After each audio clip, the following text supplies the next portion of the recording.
Question is that this House recognizes that a love for learning is a foundation for our future, and calls on the government to partner with the people to ensure accessible, inclusive, and lifelong education for all learners. Ms. Rahayu Mahzam. Thank you, Mr. Speaker. I would like to firstly declare that I am a parent of a child with Down syndrome. My son, Aiden, is therefore by common definition a child with special needs. The first few months of Aiden's life was probably the most challenging period in my life. Down syndrome children typically have certain associated medical conditions. So at the beginning, I was at KKH almost every other week for a slew of medical appointments. Other parents whose children have special needs would probably share similar experiences. In addition to the worry about the children's health, there is also always that nagging fear about their future, how society would see them, whether they will be able to take care of themselves when they grow up, what will become of them when we, the parents, pass away.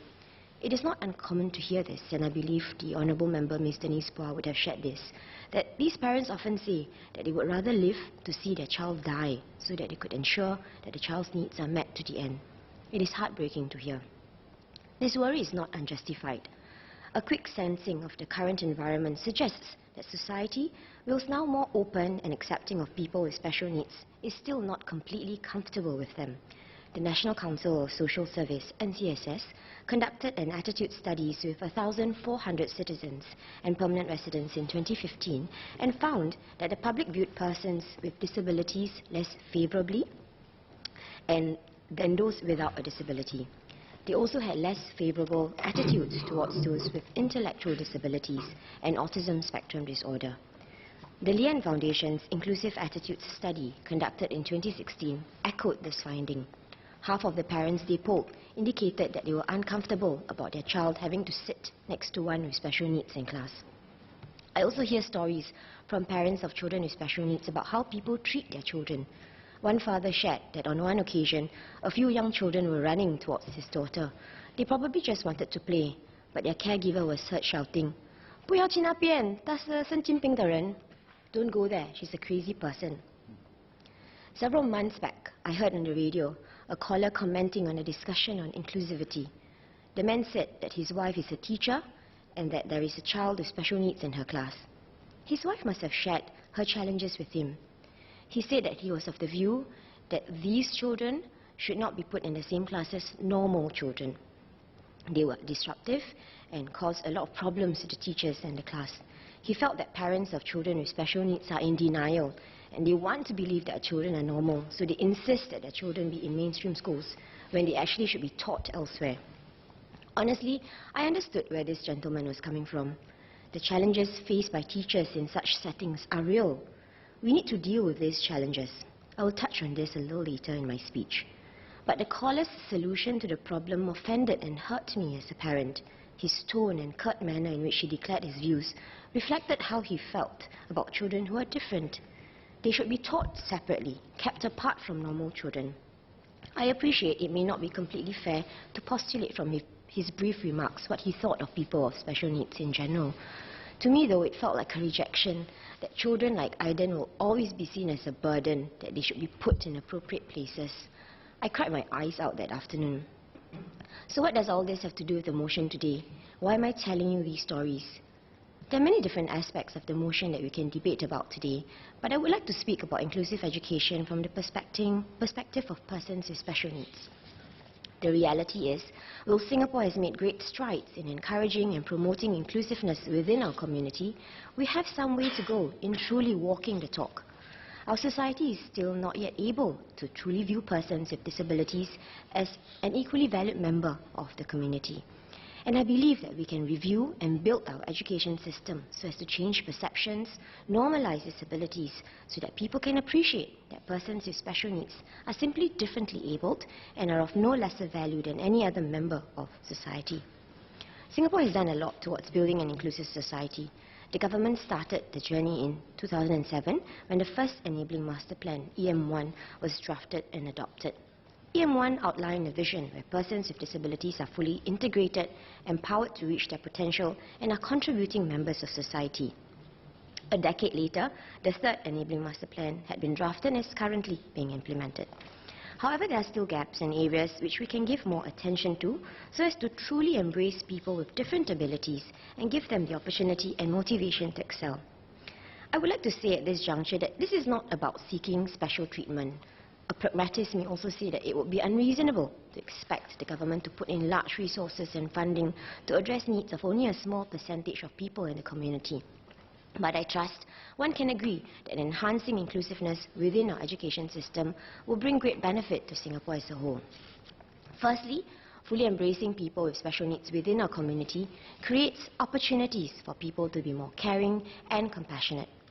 I recall a conversation I had with you, Mr. Speaker, when you were then the Minister for Social and Family Development. You feel strongly that people with special needs have a role to play in helping build kindness and empathy in the community. They are conduits through which we can elevate the level of compassion among Singaporeans. I fully agree. Research shows that a genuinely inclusive education system allows children to build and develop friendships that they might not have encountered otherwise, as inclusive settings encourage higher levels of interaction than segregated settings. What results is better outcomes for social and communication development and an early inculcation of values of inclusion. Such early exposure benefit both children with and without special needs, where they will be better able to demonstrate greater compassion, empathy, and have better understanding on how to interact with their peers and accept diversity. These children could develop better interpersonal skills and exhibit greater adaptability. These results could already be seen at Kindergarten, a preschool by AWA, Singapore's first inclusive preschool. At Kindergarten, children with special needs and different backgrounds study together. Learning is personalized and children are taught to embrace diversity and respect for each other. I accept that the model is not necessarily easy to replicate, but for now let's focus on the results that could be achieved if we truly set out to be inclusive. Secondly, there is great future economic value in equipping our special needs children with the necessary skills so that they could be independent. Research shows that when children with special needs are being supported to communicate with their peers, they enhance their independent communication, mastery of augmentative and alternative communication strategies, and have increased speech and language development. If we intervene early in schools, we give them the necessary skills and prepare them for the future, there is a greater chance that they would graduate school and join the workforce.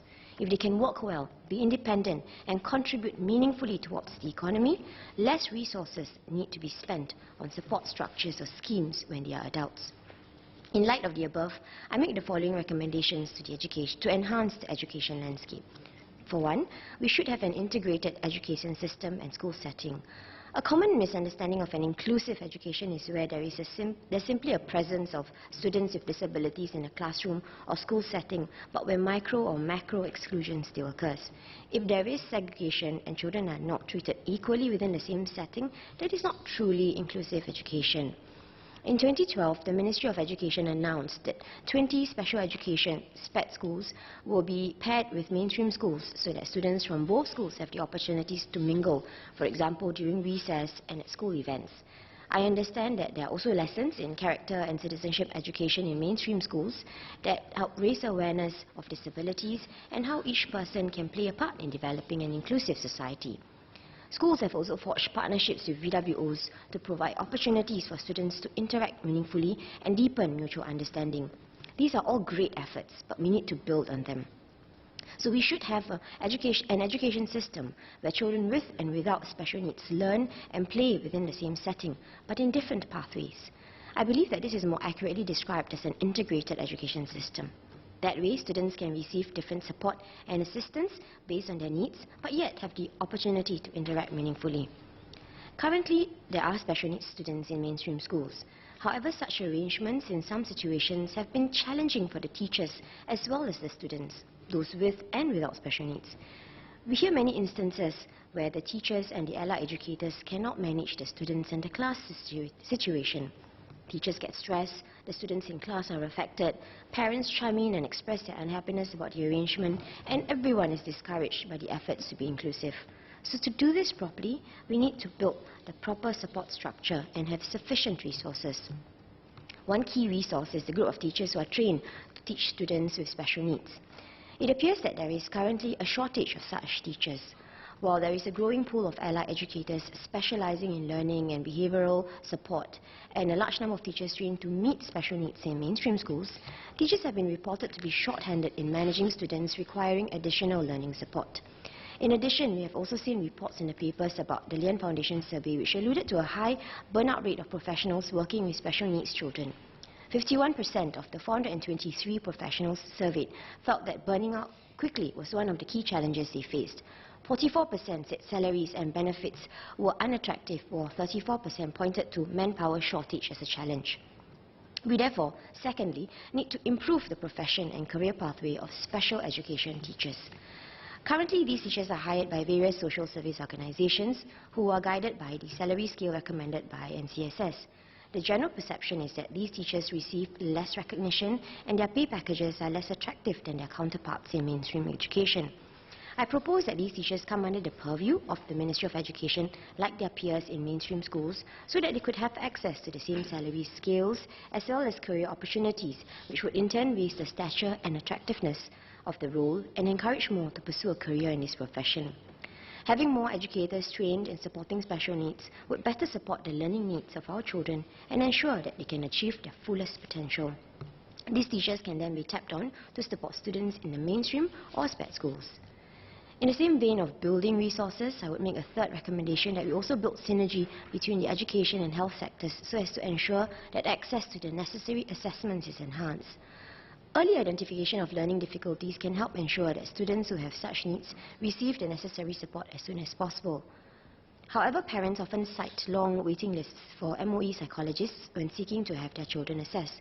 Taking a leaf from the GP partnership program in the mental health sector, I propose an MOE psychologist partnership program where several recognized private psychologists can provide assessments for learning difficulties. To address high costs, the identified practitioners could provide subsidies to families with CHARS cards, with part of the cost subsidized by the government.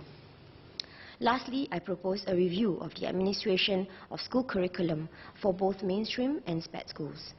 Our children are all unique, with different talents and abilities.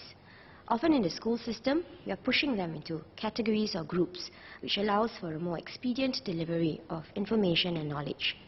However, this means that we may not be fully developing their strengths and addressing their weaknesses. For example, at the moment, children with special needs in mainstream schools are still expected to complete the same curriculum as their peers. Support is given when their natural abilities fall short of what is required, but if we are really serious in allowing each child to flourish, there may be value in adjusting a curriculum according to each individual's needs, pace of learning, as well as providing the facilities and resources required to cater to the wide spectrum of disabilities. Mr. Speaker, I'm grateful for the opportunity to speak today. I thank the members who have proposed the motion. I am supportive of the motion. However, I am of the view that it would be useful to give some resolution to the matter at hand. Therefore, Mr. Speaker, with your permission, may I propose an amendment to the motion? Can I have a copy of the amendment?